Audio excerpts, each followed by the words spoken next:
All right, listen up. We're lucky again. We're lucky, really, really lucky. Okay?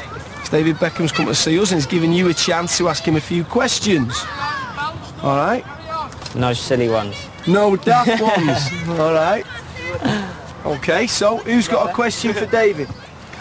Beckham, what did you feel like when United won that Premiership? When you were younger, did anyone ever say that you'd make a professional footballer? Is Alex Ferguson like a good boss, or is he a bit?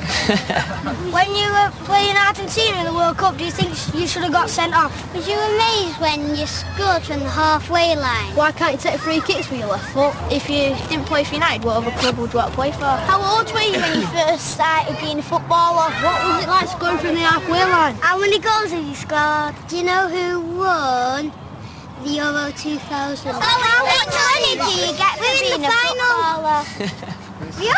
How much money? Not much. Not much.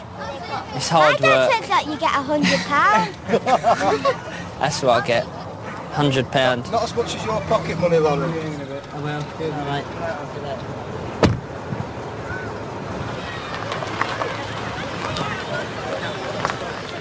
Has anybody got any David Beckham jokes? Come on. Go on, Mitch, Big do Steve it. fan with a David Beckham joke. Hey, it's got to be a good one. Is it a good one? Yeah. Go on then.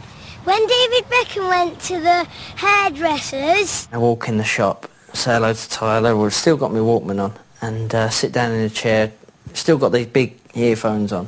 The man who was doing his hair, he said, take your headphones off. And he said, I said, I can't. He said, well... I can't do your hair if you don't take them off. And I said, well, I'm sorry, I'm not taking them off. I really can't take them off. It's a matter of life or death. I'm not doing it. And then while he was cutting the hair, he fell off. So he picks the earphones up and he hears his voice saying, Breathe in. breathe out. Breathe in. Breathe out.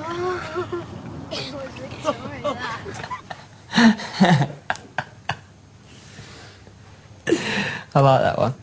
It really irritates me because he's not thick. He's a really kind, caring, and he's actually a very deep personality, but people never see that. You know, that's why I married him. I couldn't be with someone that bored me. You know, I need someone that's mentally stimulating, which I consider David to be. But then I see the completely different side of him. I'm so nervous about him. He's got Parkinson's this evening. You only get your handful of people that's been on it and gone on it and been asked to go on it. So I suppose it is an honour. It is an honour because he's a legend sort of in his own right, really. But you know he'll try and catch you out.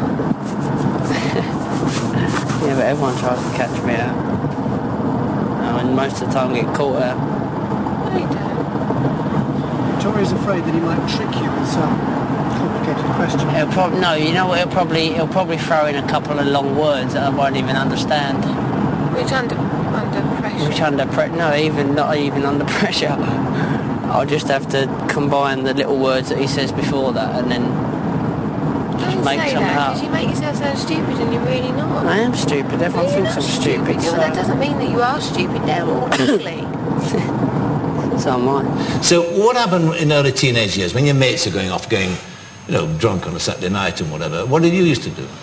Again, I used to get a little bit of stick for that because a lot of my friends at school used to go out to parties on a Saturday night and down the corner shop with a bottle of cider. And I used to be tucked up watching Match of the Day with my dad.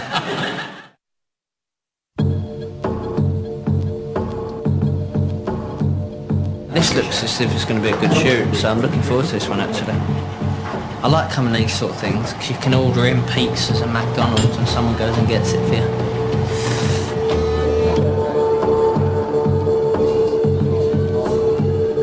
How did you come to shave your hair off in the first place? I was out on a Saturday night in Victoria and I see so many people with the same hair as me, the blonde hair. So I just thought, sod it. And on the Thursday night, Tyler came up and cut it all off. and that's the real story. Really? Because I thought there was a story about a mistaken identity that had upset Alex Ferguson. To be honest, it does happen a lot, because the manager got a phone call once saying that his mate, one of his friends or someone he knew, phoned him up and said, "Oh, David Beckham sat in the lounge of the airport lounge with me, here opposite me. I'm looking right at him." And obviously I wasn't, but it was obviously a lookalike. So it got me in trouble a little bit. What did the manager do? Phoned me up and said, "Where the effing hell are you?" And I laughed, because I thought he was winding me up. But he wasn't. And I said, "I'm just going past the Trafford Centre."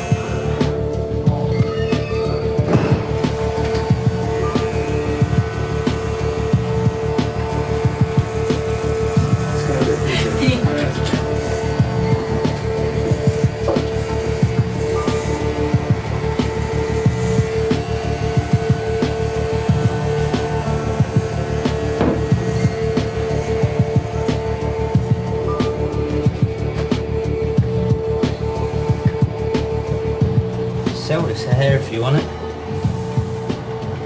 You better get about a tenner for it. Do you know, they said that, do you know there's people going down the bins at Vidal Sassoon when I have my hair cut, trying to find the blonde locks.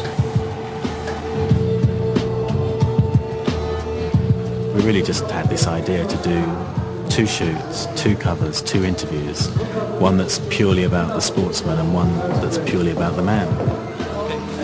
We're going to do something similar, but when we come in, we'll get it very tight on. So just get hints of that kind of colour. Yeah. Okay, fine. Just as long as, I mean, the thing about the cover is that it's got to be, got to be able to see the features. We were talking about launching a sports magazine, and you know, you want sportsmen on the cover of your sports magazine. We talked a lot about who we could do, and it came down to who is the most famous sportsman in the country, and across any sport it is David, really. Although they're very, very different, David has almost kind of stepped into the shoes of, say, someone like Paul Gascoigne, where if you say, name a British sportsman that everyone's kind of interested in, and they're equally interested in their life off the pitch as on the pitch, it's unusual to find a sportsman who has such kind of iconic status beyond the stadium, really. So he is quite special. Tilt your head down a little, and now look at me. That's great. That's absolutely perfect. I like both. I think they're both good, but in different ways. I think the main difference will be on the other magazine. He won't be wearing shades, and we'll be in black and white. Yeah. Shot outside. Absolutely. But also, both the same. Yeah, that's better. All right. Well, let's go and do it. Let's do both. Straight on one's better there.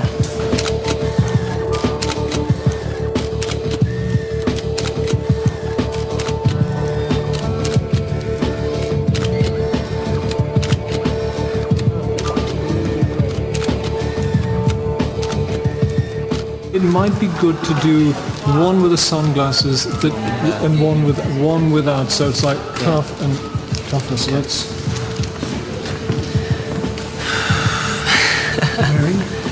Yes, it's very wearing. It's hard work. It's getting there though.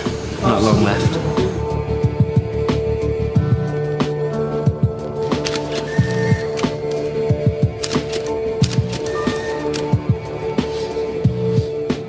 I wouldn't like to be, have a model sort of life, really. Not that I'm saying that I could be a model, but, if put in that position or given the choice, I don't think I'd choose that.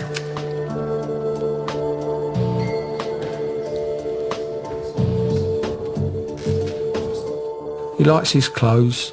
He's his own person.